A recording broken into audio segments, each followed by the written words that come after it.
who are unpermitted persons from voting in our sacred American elections. The cheating is rampant in our elections. It's rampant.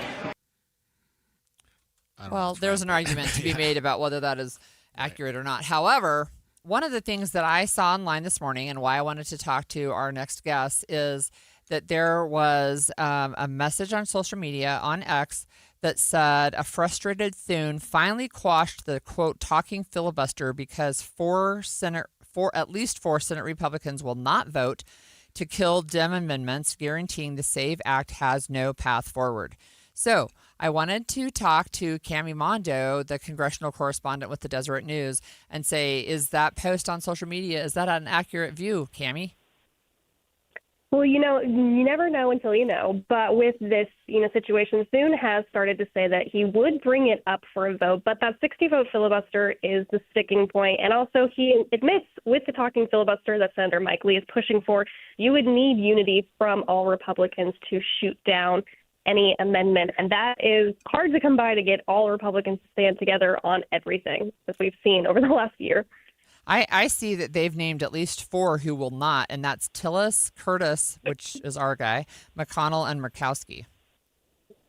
Right, and those are those few who, they're hard to get on board anyway of changing the filibuster. We've seen John Curtis on the Utah side say that he doesn't want any changes to the filibuster. He wants to keep that 60-vote threshold intact because he's one of those who warns that it could come back to bite Republicans if they get moved into the minority at any point. What can you tell us about the SAVE Act and why individuals like our own Senator Curtis might be taking this position? Right. This is one of those things that Trump really heavily campaigned on, ever since 2020 as well, when mail-in voting started. There's the thoughts of, fraud, and that's why Trump says he lost the 2020 election. You see Republicans who really want to cut down on voter fraud. They claim that maybe illegal immigrants or undocumented citizens are voting in these elections. Of course, there's no widespread evidence of that, but they want to pass this law to really crack down on removing people from voter rolls if they haven't gone in person to show ID to register to vote. They want to make sure everyone hands in their ballots in person, showing their ID that it is in fact them. And so it's really just cracking down to make sure that elections are secure. And, they think that this will help them boost that campaign promise that Trump made. So Cami, can you just remind us what is the difference between a filibuster and a talking filibuster? Right. So right now, under current Senate rules that they implemented, decades ago, with the filibuster, you can invoke cloture is what it's called. That's when you need 60 votes to end debate. Otherwise, you can never really get a vote on that piece of legislation. That's what we've seen Democrats use over the last few months, whether it's in a shutdown or other pieces of legislation. You need that bipartisan 60 votes to end debate. What Mike Lee wants to do is reinstate what's known as the talking filibuster. That is the original filibuster that the Senate operated under, meaning a senator needs to be on the floor talking, physically present, to block a vote instead of that 60-vote threshold. So what Mike Lee is saying is he needs Democrats to be on the floor if they want to block it. And would this save the SAVE Act theoretically? Is this something that Mike Lee thinks would get it over the hurdle? Theoretically, he thinks that would work because if you do the talking filibuster, you no longer need that 60 votes. So when someone stops talking, it would then move to a simple majority vote. At least that's how Mike Lee interprets the rules. That's something that, Majority Leader Thune is still uneasy on. That's what senators don't want, like Curtis, don't want to try, because then they think a talking filibuster would take up, weeks of floor time. You can't use any other legislation during that time. So there are a lot of concerns around that. But if four Republican senators have bailed, they're not going to get the majority anyway. I don't know. I'm just trying to do the math. Right. It is very tricky math. It's something that Mike Lee seems to think he can still do. But with those Republicans in opposition, it's something that wouldn't work out anyway. How would this act, if it were to pass the way it's proposed in the Senate, how would it change the responsibilities of states in verifying voter eligibility or in running elections? That's another problem that you're seeing. These Republicans, like Murkowski in Alaska, that's why they don't want the Save America Act, because it basically puts a federal law of how these states can operate. Whereas, right now states can't operate in their own ways. We have that statewide election law. This raises questions of, which one has jurisdiction? Can states do what they already do, or do they now have to appeal to this federal law? That's another question that's still kind of raised, but this would essentially put a federal requirement that all states have to follow.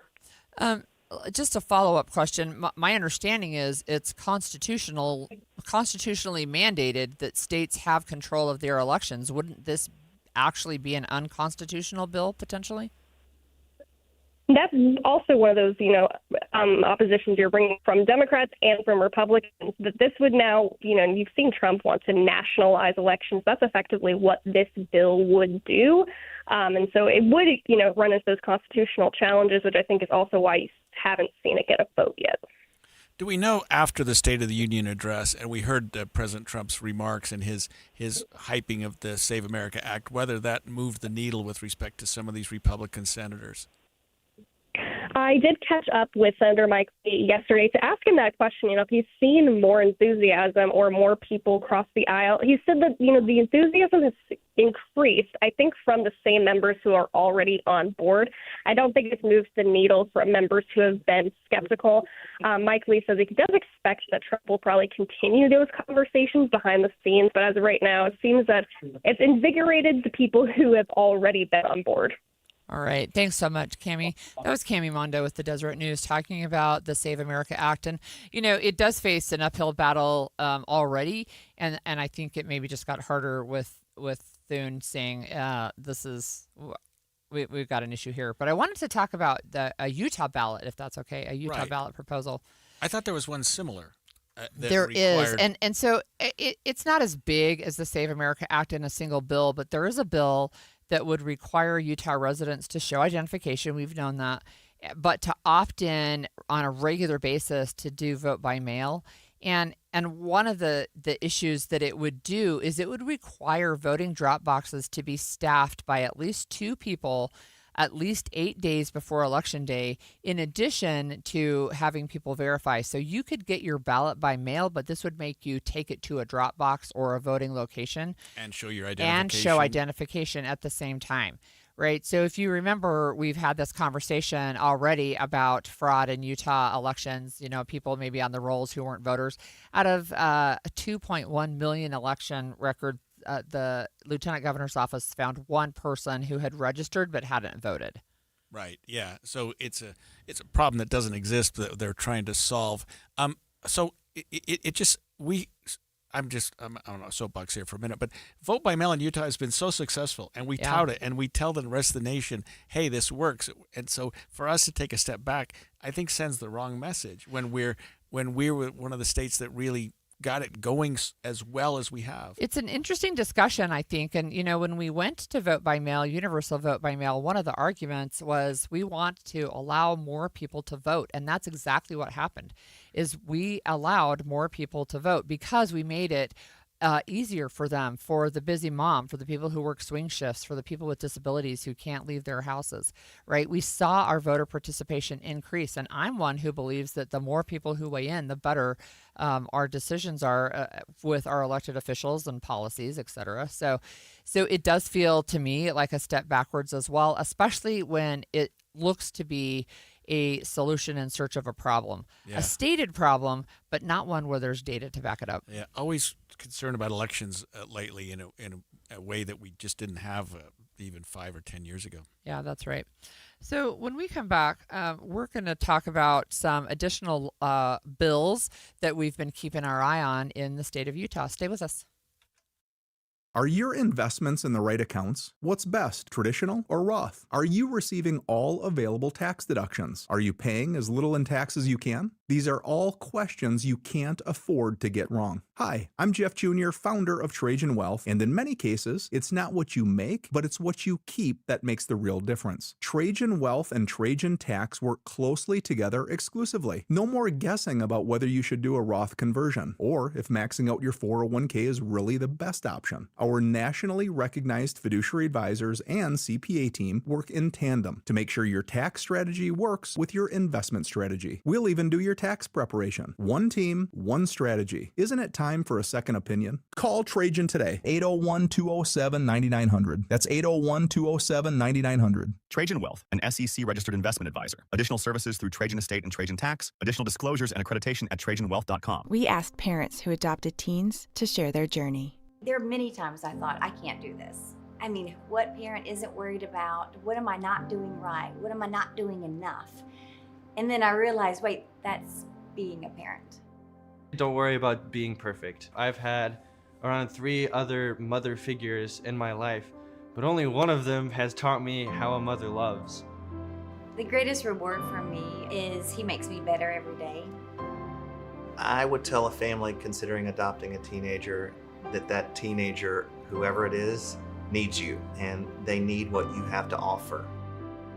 Taylor's given me hope. He's our son, and that is what he will always be. Learn about adopting a teen from foster care. You can't imagine the reward. Visit adoptuskids.org to learn more. A message brought to you by Adopt US Kids, the U.S. Department of Health and Human Services, and the Ad Council. Every business starts with an idea. With Smart Business Buying from Amazon Business, get everything you need to grow in one familiar place. From office supplies to IT essentials and maintenance tools. Ready to bring your visions to life? Learn how at amazonbusiness.com. Check engine or ABS light on? Take the guesswork out of your warning lights with O'Reilly Veriscan. It's free. Ask for O'Reilly Veriscan. O'Reilly Auto Parts.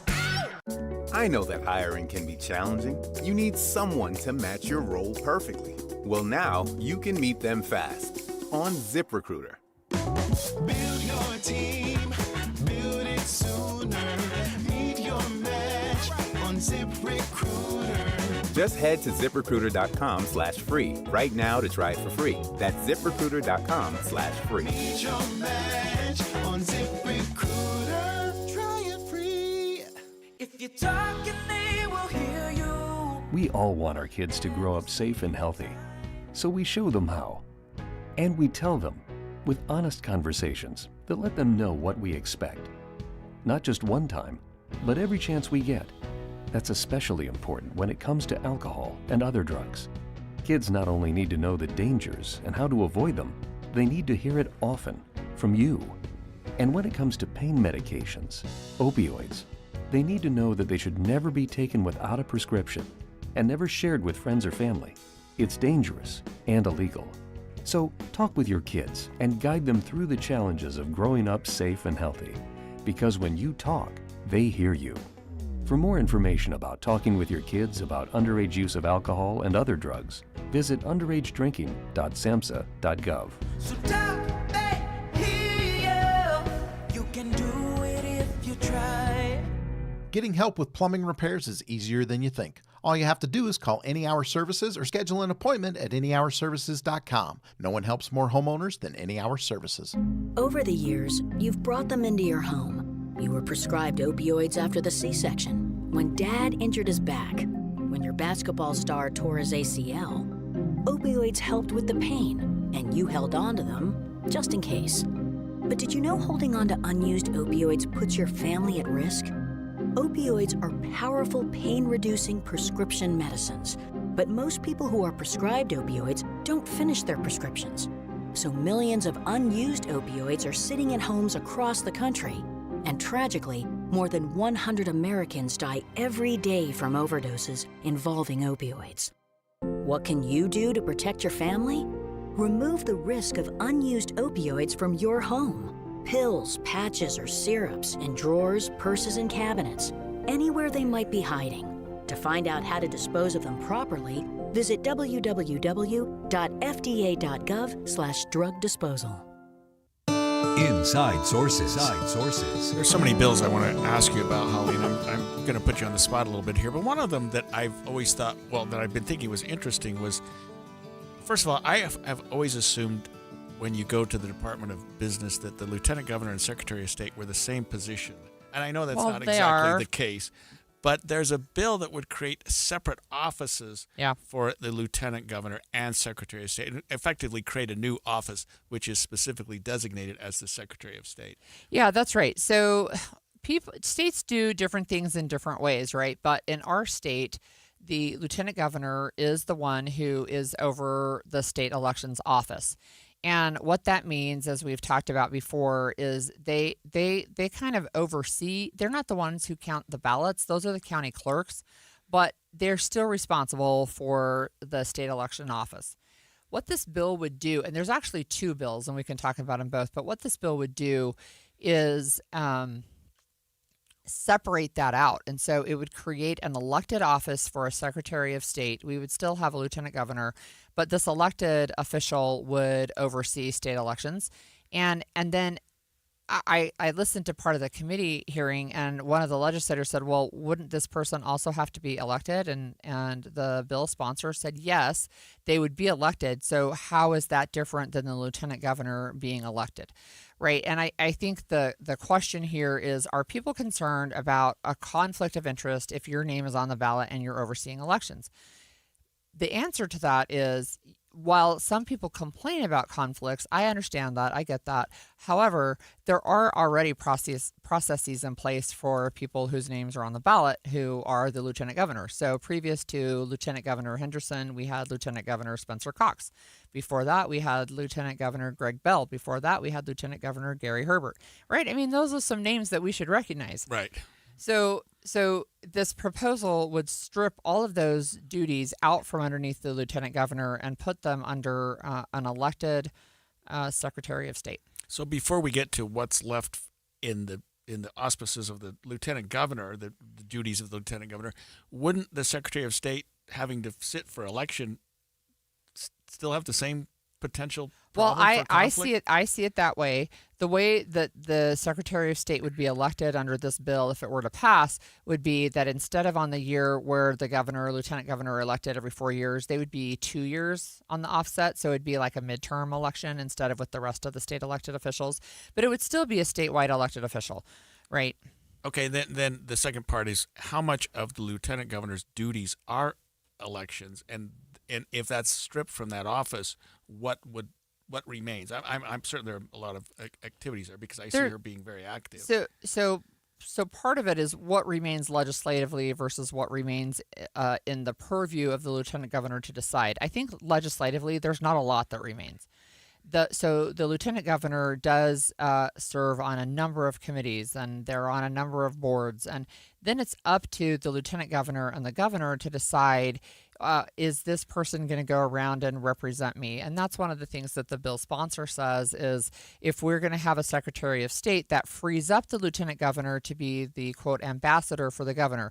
I would assert that already happens, but one of the things that this could do is actually leave the lieutenant governor without much to do, at least not anything that's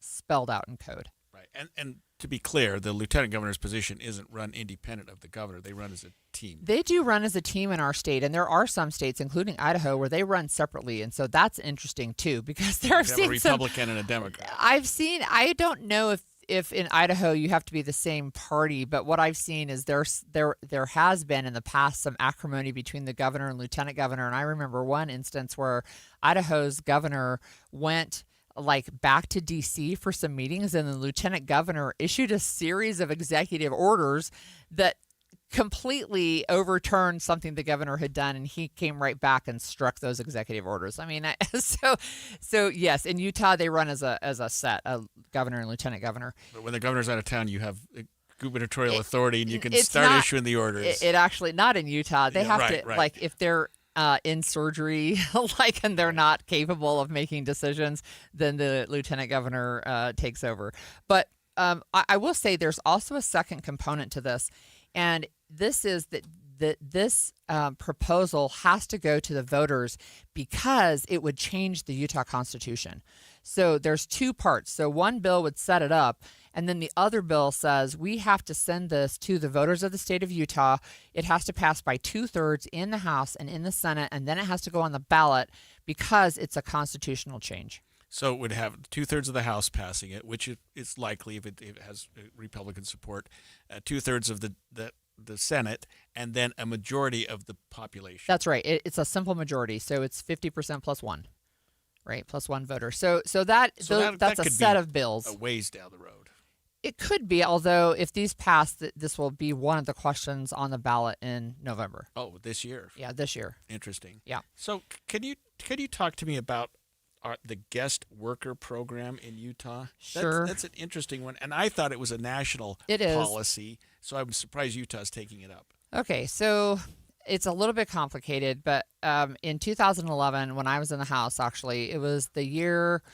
There was a lot of immigration discussion going on, and Utah's a bunch of Utah leaders, business leaders, community leaders, church leaders, political leaders, came together and wrote the the Utah Compact on Immigration, and talked about that this is a way forward, right? That we can do work on immigration in our state. Now, the federal government does have charge of immigration and citizenship. One of the things that we said in 2011 is the federal government refuses to act. And here we are 15 years later, and they haven't done anything except for make it worse, it feels like. And so what happened in 2011 is there were some bills that were passed, including a Utah guest worker program where businesses could bring people in. It would have included E-Verify, our own form, biometric data, et cetera. So we knew who was coming in. They could pay taxes. They could live in their communities without being afraid. But because it crossed, I guess, federal law, we had to ask for a waiver from the federal government, and that never came. So what this bill would do is just eliminate that code completely from Utah's code. Oh, I see. So it would take it out. So it was an old law that we passed 15 years ago, hoping to implement, but never implemented, and so this would take it away. But a guest worker is an individual who comes into the country for a limited period of time under a certain circumstance to work for a group, and a lot of our agricultural and they can users, be sponsored by a business. Be sponsored, and we've talked to some sponsors in the past that talk about how valuable this is, that they couldn't really So do there's what a federal guest worker program, and this would have been Utah businesses can do this too under this program. But again, it never really panned out, unfortunately.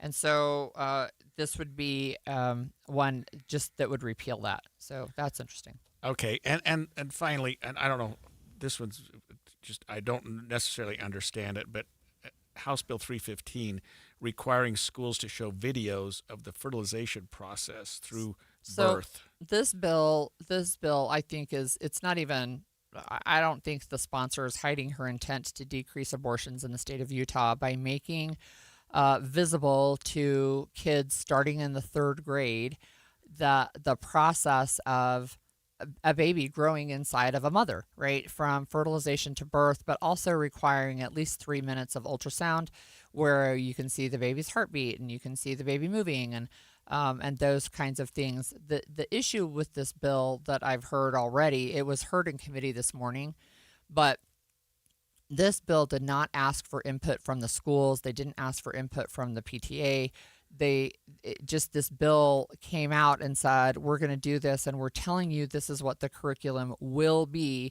And so there's some pushback. It did pass out of committee, but it was on a 6-5 vote, including several Republicans who voted against this bill. People are saying we don't think it's ready for prime time. We'll see. We are getting to the end of the session, and we'll see where it goes. But this would mandate showing information on fetal development to kids starting in the 3rd grade. Yeah, 3 minutes worth of ultrasound images of developing fetuses. Yep. Interesting. Well, that's another one that we'll like to follow. We're also following Hillary Clinton's deposition, which began this morning. There was a break, and we'll talk about why that occurred, but somebody leaked some information during the middle of this deposition, and this is, of course, investigation involving Jeffrey Epstein and the House Oversight Committee. It's still going, and although it may have been paused, it may be going again, but we'll go get the latest from The Hill when we come back. 11:30 at KSL News Radio. I'm Claire Scott. KSL's top story this hour. Utah lawmakers want to create a fund to repair damaged and defaced natural and archaeological sites and features. The funds would come from the fines paid by the person who damaged the site. DNR's Deputy Chief in Law Enforcement Wyatt Burbeck says it will also create a program that would encourage local reporting. Allows for them to run a more public reporting campaign associated with rewards, much like our Help Stop Poaching program does in DNR, and offers some potential rewards to those people that take the step to report. The bill passed favorably out of the House committee and now goes to the full House. Our top national story this hour from ABC News. A mama bear and her newborn cubs have a safe place to stay until spring. The only thing is, it's underneath a house in California. That is the sound of baby bears Echo, Oakley, and Storm, named by the Bear League, a California conservation group. The babies were born to a black bear who slipped into the crawl space of a cabin in Lake Tahoe sometime in January.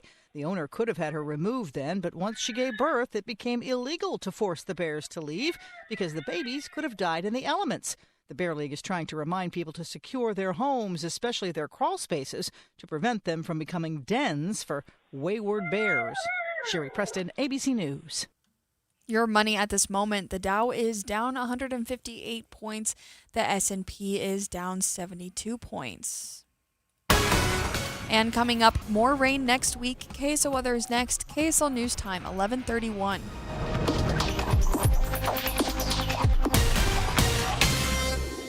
Mornings are for recharging. And they're for starting your day right. We volunteer to join you in the car. Get news and weather at 102.7 FM during the most important part of your day. Andy and Amanda, each morning between 5 and 9 on KSL News Radio. At Uline, the prevailing opinion is, if you don't live it, you don't believe it.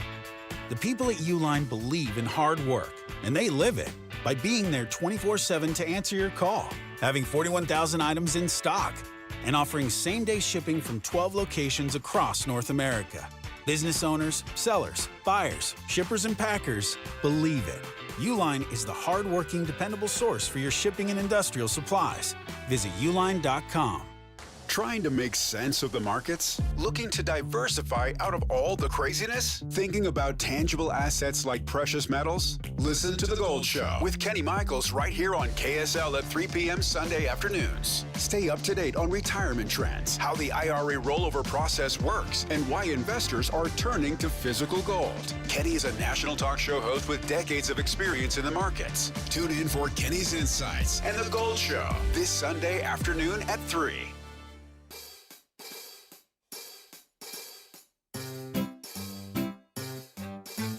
1-877 Cars for Kids. KARS Cars for Kids. 1-877 Cars for Kids. Donate your car today. 1-877 Cars for Kids. KARS Cars for Kids. 1-877 Cars for Kids. Donate your car today. Ready to get rid of that old car? Donate it to Cars for Kids. Call 877 Cars for Kids to speak to a friendly live agent. Donation's super easy, and your car can be picked up as soon as tomorrow. Go to carsforkids.org now or call 877 Cars for Kids to donate your car today. 1-877 Cars for Kids. KARS Cars for Kids. 1-877 Cars for Kids. Donate your car today. Did you know you can donate real estate too? We asked parents who adopted teens to share their journey. I think my biggest challenge was getting through to him to understand that love is real and you have goals in mind, you have things that want to happen, and I want to help you get there. Sometimes people tend to shy away from wanting to adopt teenagers because they feel like they've lost so much, but there's still so much to gain. Just knowing that there's just that other person that cares and loves me out there, it feels great. And they've done so much for me, and I can only be appreciative every single day for just having them in my life. I think it's been the best decision because I gained a son, and he's the best son ever. If I was down and out, he'd be there. Learn about adopting a teen from foster care. You can't imagine the reward. Visit adoptuskids.org to learn more. A message brought to you by Adopt US Kids, the U.S. Department of Health and Human Services, and the Ad Council. Traffic and weather together every 10 minutes on the 9s, brought to you by UCCU. Direct deposit gets you $300. Love where you bank. Here's Michelle Rowe. Looking much better on the westbound, southbound. The debris is cleared, so you're seeing good speeds. But we do have a new trouble spot. This is on SR 73 in Cedar Fort. There is a crash that is affecting traffic, and it's backed up for quite some for a few miles. While you're planning your day, plan for comfort too with the Good Feet store. Find the location nearest you at goodfeet.com. I'm Michelle Rowe in the KSL Traffic Center. Highs in the 60s this weekend. It'll be a bit colder on Monday as a storm front makes its way through, but only by a few degrees. Right now it is 52 and mostly cloudy. I'm Claire Scott from the KSL Common Spirit Health Studios. Listen online at kslnewsradio.com. We're Utah's news, traffic, and weather station.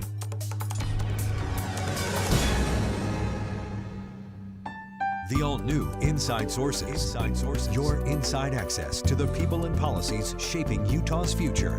Here are Greg Skordas and Holly Richardson on KSL News Radio.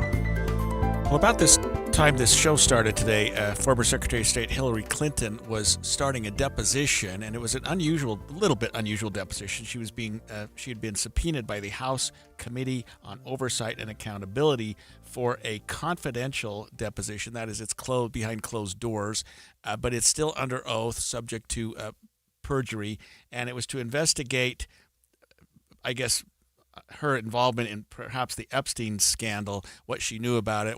We don't know too much about that.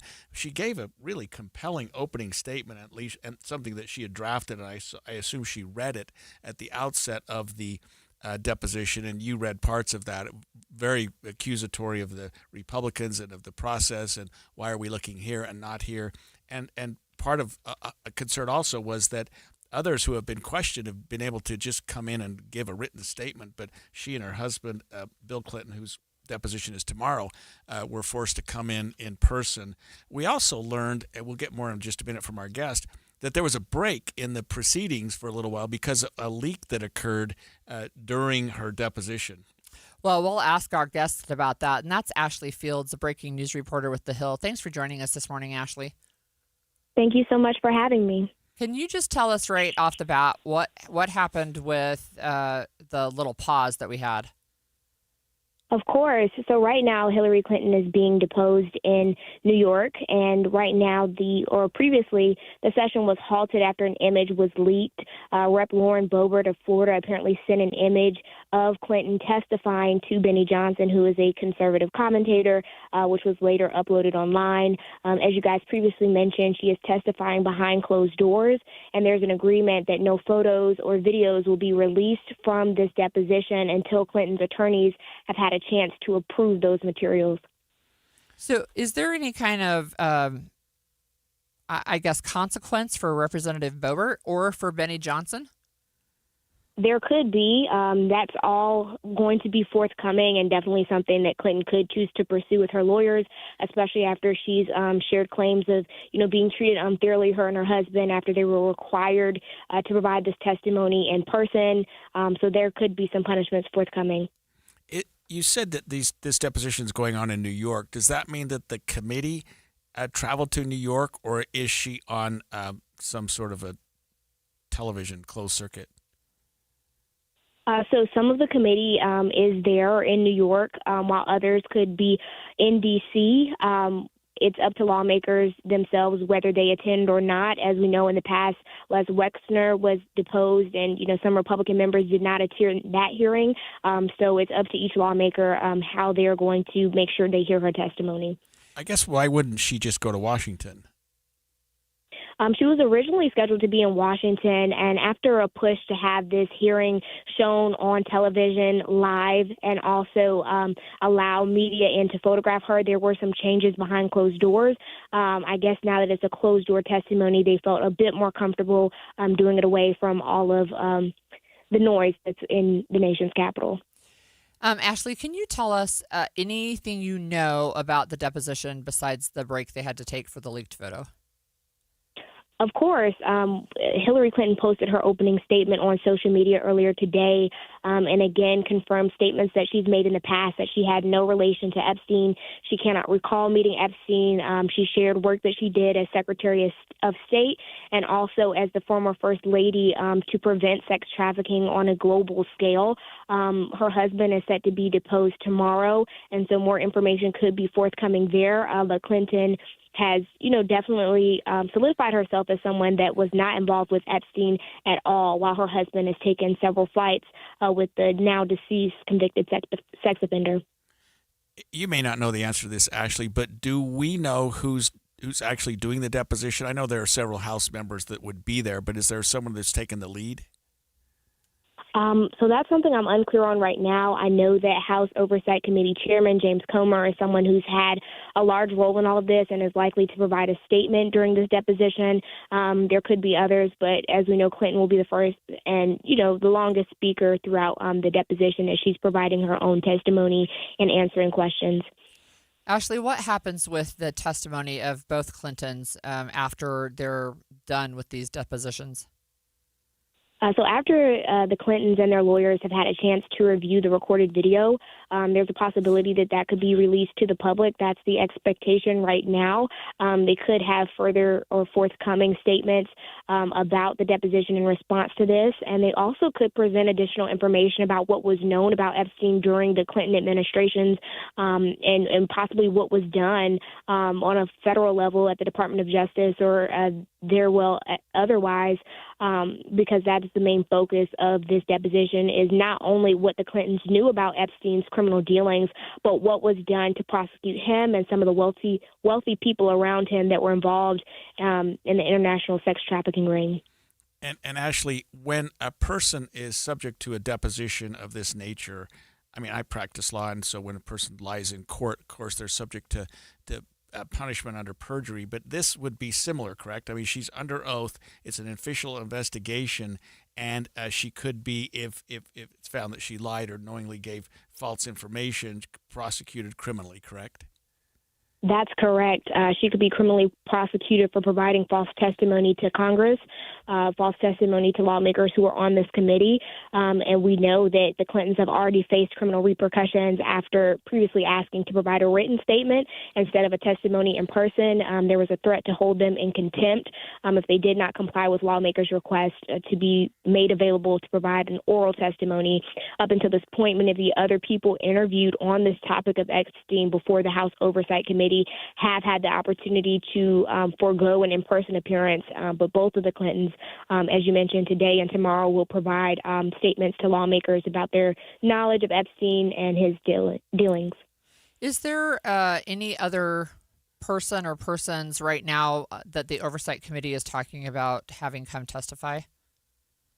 Well, just moments ago, we heard from Oversight Committee Chairman James Comer about potentially having Commerce Secretary Howard Lutnick appear before the committee. It was revealed within the Epstein files that were released from the estate that Lutnick, who had previously said he cut all ties with Epstein, had invested in a company alongside Epstein, was next door neighbors with him in New York. The two, frequently emailed, and it was also revealed that Lutnick visited Epstein's private island with his family, according to correspondence between the two, and so he could possibly appear before this committee, and that's what we have for now. And former Secretary of State Hillary Clinton is the only person being deposed today, and the only person being deposed yesterday would be her husband, Bill Clinton? Tomorrow, yes, that's correct. Right, tomorrow. Okay, and his is set at the same time, probably go, I would assume, Ashley, his would go a bit longer since he has much more involvement, arguably, with Epstein. There is that possibility, yes. All right. Thank you so much for joining us. That was our guest from The Hill, Ashley Fields, a breaking news reporter. So The Hill is actually a news site you can go to, thehill.com, and they have updated information. And the picture was posted. There's a picture of her. She doesn't look particularly happy, but other than that, it's just a picture of a woman being deposed. I don't know why someone would be so brazen as to try to... Because they tried to take a picture that made her look bad, right, and then posted it and said, hey, look, she doesn't look very happy about her conversation. So I think, look, follow the rules of decorum, please. I mean, Seriously. You agreed to go to this. stop posting pictures that you're not supposed to. That's just childish. Anyway, when we come back, lawmakers are trying to bring more holidays to the state of Utah. Hooray! Including Good Friday. We'll discuss more about that and our closing arguments of the day when we come back. KSL Broadcast Group contests are open to participants 18 years of age and older that are residents of Utah, unless otherwise specified. Employees or agents of the station, Bonneville International Corporation, other area radio stations, or any entity associated with the contest may not enter. Persons who have won in the last 30, 60, or 90 days from a station contest or event may not be eligible. Full general contest rules are available at kslnewsradio.com/contests. Logan Fury did something smart. He saved hundreds on auto insurance switching to Progressive. With that money, he bought a mini treadmill. Is walking on it during video conference calls more distracting than he thought? Yes. And is that because he overestimated his foot-eye coordination? Definitely. But it's Logan's savings, and if he wants to burn calories and any chance at a promotion, we say, good for you, Logan. Switch and see if you could save with Progressive and treat yourself. Progressive Casualty Insurance Company and Affiliates. Finding great candidates to hire can be like, well, trying to find a needle in a haystack, but not with ZipRecruiter. Its powerful technology actively finds and invites qualified candidates to apply to your job. So while other companies might deliver a lot of hay, ZipRecruiter finds you the needle in the haystack. See why 4 out of 5 employers who post a job on ZipRecruiter get a quality candidate within the first day. Try ZipRecruiter for free at ZipRecruiter.com/free. That's ZipRecruiter.com/free. ZipRecruiter. This is Derek Miller speaking on business. Founded in 2014, Sapria is leading the charge in confronting child sexual abuse through proven, trauma-informed methods. By empowering survivors and educating communities worldwide, they are making a meaningful difference in the communities they serve. Chief Relationship Officer Cynthia Gamble joins us with more. Sapria is a nonprofit dedicated to liberating individuals and society from child sexual abuse and its lasting impacts. In the United States, 1 in 5 children will experience sexual abuse, and Utah is no exception. Our services and resources are focused on healing adult survivors who were sexually abused as children through retreats, support groups, and online resources. We educate and engage parents and caregivers to prevent children from sexual abuse, offering community resources. By using our healing and preventive resources, we drive awareness to motivate individuals to take action against sexual abuse. These resources are free thanks to the generosity of our donors and partners. We invite you to join the fight against this silent epidemic. At Sapria, we imagine a world where all children grow up feeling loved, saved, and protected. Learn more at sapria.org. Sapria's work is making a real difference in Utah and beyond. By supporting survivors, educating communities, and inspiring action, they're helping create safer, stronger places where children can grow up feeling loved and protected. I'm Derek Miller with the Salt Lake Chamber, speaking on business. We asked parents who adopted teens to share their journey. Nathan has taught me to embrace the moment. Age-wise, I'm in my late 60s. I'm old enough to be his grandfather. Will he be embarrassed to acknowledge me as his dad? I think the most important thing we can do is let them know that they're safe, that they're valued and cared for and loved, and that they're important.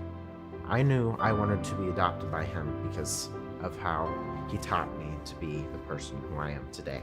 And it's coming from a dad that didn't expect to become a dad, and I feel very proud to be his son. I was what he needed, and he was what I needed.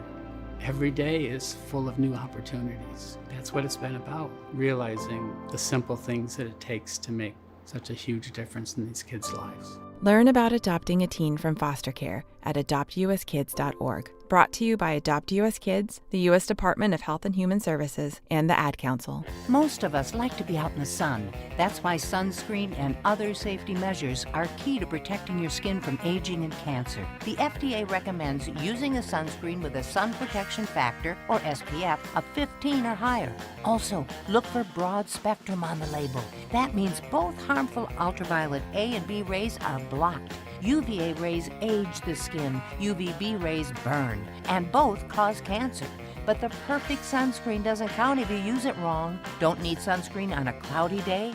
Wrong. 80% of UV rays still get through the haze. Only use sunscreen at the beach? Nope. Anytime you're outside, UV rays attack the skin, so you need protection. And you have to reapply sunscreen every 2 hours. Remember, SPF plus broad spectrum equal healthy fun in the sun. Visit www.fda.gov/sunscreen for more information.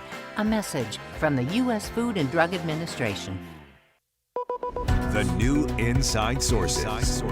Utah legislature is considering a couple of bills that might create new state holidays. Who's not in favor of that? Funny. Anyway, we continue with the show even on holidays. I noticed that. I know. We're here even the courts on are closed, federal but we're holidays. here. What's up with that? Anyway, we enjoy being here, and we'll continue to do that. But Utah is one step closer to making Good Friday a state holiday. KSL News Radio's Isabella Souza has more on that. The state legal holiday amendments bill is sponsored by Senator Kevin Stratton and would require schools and government entities to prioritize breaks and days off for Good Friday. Many spoke favorably of the bill during public comment in the Senate Revenue and Tax Committee hearing. I just feel like it's frankly an embarrassment that Utah is not on this list of states that honor Good Friday as a holiday. The committee passed the bill 3-1. The House and Senate still need to vote on the bill. Isabella Sosa, KSL News Radio. So this bill is just barely at the beginning of the process. They've passed out of committee, but I will note there's only 12 other states that recognize Good Friday as an official state holiday. Those states: Connecticut, Delaware, Florida, Hawaii, Indiana, Kentucky, Louisiana, New Jersey, North Carolina, North Dakota, Tennessee, and Texas. And a state holiday, certainly significantly different than a federal holiday, would mean that state offices could potentially be closed. But the federal offices, post office, banks, etc. So banks in the state could choose to do that. And in the bill, he's recommending, the sponsor is Kevin Stratton. He's down in Orem, but he's recommending that schools align the holidays so people can have Good Friday off. That is a religious holiday. We also had a bill that would make Election Day a holiday. And that bill has died. But that bill, I think the reasoning behind it is, especially if we do away with mail-in voting and you have to go vote in person, you're going to need to wait in some long lines. But that bill is not going to move forward. Yeah, so state holidays are a little bit unusual. For example, practicing law in state and federal court, on the 24th of July, there's no state court, but the feds That say is we correct. still have court. And Election Day has historically been a day when courts don't require you to go to court. It's not necessarily a holiday. They're not necessarily closed, but there's not as much going on. Like if there wouldn't necessarily be a jury trial or something on Election Day because jurors and lawyers have to vote. So yeah. I can understand that. There was also Juneteenth. Yeah, so Juneteenth is already a holiday recognized in Utah, but one of the things, the bill in its original form would have said we're going to put it on a weekend day so that the actual day of June 19th, if it's on a Saturday, then we'll recognize the holiday on a Friday, and if it's on a Sunday, we'll recognize it on Monday. But the bill's been modified, and now it just says that Juneteenth will be recognized in Utah on the same day that the holiday is recognized by the federal government. So it's a federal holiday. If the feds decide, instead of celebrating actually on the 19th, we're going to do it on the Friday before or the Sunday, the Sunday after, or the Monday after, we can do that. You think we can ever make Halloween a state holiday? Absolutely not. So there was a movement, I want to say like 3 or 4 years ago, to move the celebration of Halloween to Friday or Saturday even, on the weekend closest to the 31st, and it went nowhere fast. I also thought there was some movement, I'm sorry I even mentioned Halloween, that when it fell on a Sunday that we would Yeah, and some exercise communities on do that. Saturday. Yeah. They didn't make it legally, right? And the argument was, this is really hard for teachers if Halloween falls, for example, on a Wednesday, and they come back on Thursday and they're hungover from sugar, Right. a sugar hangover, Right. that it would make it easier for teachers. But it just, I think they discussed it in committee, but it didn't move forward past that. Well, and I guess some of these are just ceremonial, but it's still good to consider holidays and recognize certain events. I don't know that the Good Friday one is ceremonial, right? I mean, we're trying to bring more awareness to religious holidays. I wonder if you open the door, like I don't know, but there are other religious holidays that I think we need to, if we're going to say we're going to recognize one religion, are there other religious holidays where we need to have recognition as well? I don't know. Yeah, right. Even last week we talked about Ramadan. That Yeah. kicked off, I think, a week ago Tuesday. That's right. So I wanted to talk about some of the fun facts of the day. It's actually Tell a Fairy Tale Day. So fairy tales are old. They have a really long and ancient tradition. And, one of the things when I was raising my kids is I started collecting Cinderella stories from around the world. And it seems like almost every culture has some kind of a Cinderella story, right? The peasant girl rags to riches. Yeah. The peasant girl gets married to the prince. And I understand, and I could be totally wrong. It could be just to sell books. I don't know. That there was a story like that in ancient Egypt that was probably true, and then that kind of spawned all the other ones. Oh, so there really A was real a Cinderella. one, a Right, real yeah, person, that's who cool, was a yeah. real person. But you can find them in Persian and Chinese, and you can find them in Native American histories even. I mean, some sort, right? It's not always a slipper that she uses or whatever, but it is really, a prince. It's interesting to see how many things are cross-cultural. Yeah. And I always think of the institution of marriage, that it's not necessarily a Christian thing or a Western hemisphere thing or a Western civilization. It's just something that has culture been has done forever. for whatever that's reason. Right. Yeah, recognizing a pairing, right? Yeah. Right. So on this day in history, so this is February 26th.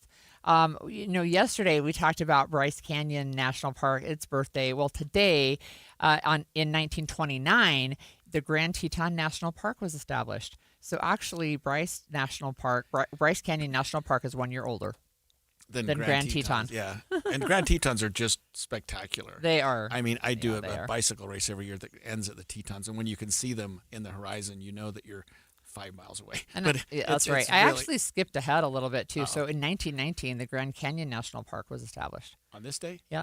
Oh, so this day, February and yesterday, 26th. 3 parks. 3 national parks. Grand Canyon? Yep. Oh, wow. 1919. One of the biggest ones. One of the biggest ones.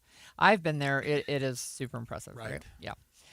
It was also on this date in 1869, so we're moving backwards, but the 15th Amendment was sent to the states for ratification. So that was, it passed Congress. The 15th Amendment guaranteed the right to vote for men. All men, but not women. That was the 19th Amendment. I was trying.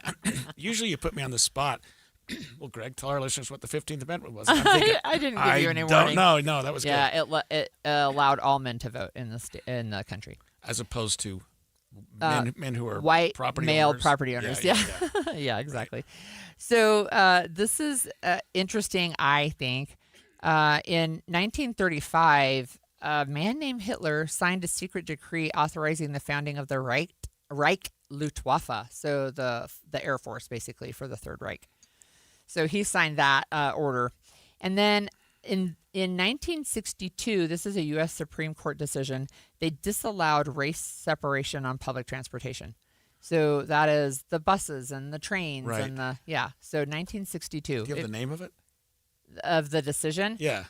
Sorry. No. I thought maybe it would show up on there. I'm trying to think what that was because I remember that. I don't remember the name of the bill or the decision. The decision. Interesting. And you might remember this, but in 1993, the World Trade Center was bombed. So this was before 2001, but it was on this day that there was a bombing, right? And then I've seen some stories that link the bombing in 93 to the bringing the towers down in 2001, but it was on this day that happened. Then one of the trade towers was bombed in 93? Mm-hmm.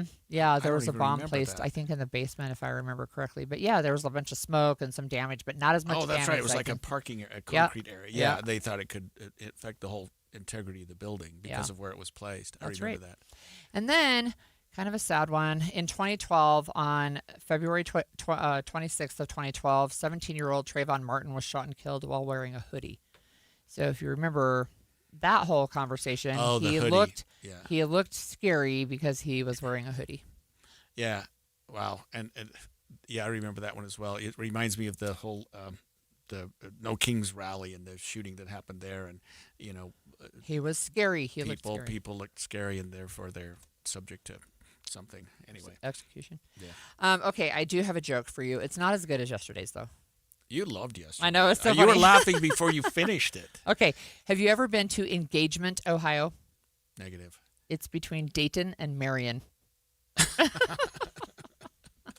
I'll find that Okay, joke of the day. that's it for Inside Sources today. That wasn't as good as yesterday's, I but I know. liked it.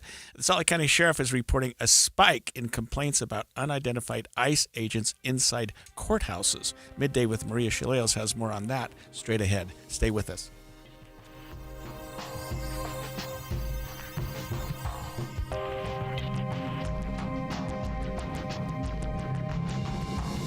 KSL FM Midvale. KSL Salt Lake City. From the KSL Common Spirit Health Studios, this is KSL News Radio. Utah's news, traffic, and weather station. Good afternoon, KSL News Time, 12 o'clock noon, and this is Midday. I'm Maria Chaleos, KSL's top story. The Salt Lake County Sheriff says a recent spike in complaint centers on ICE agents showing up inside courthouses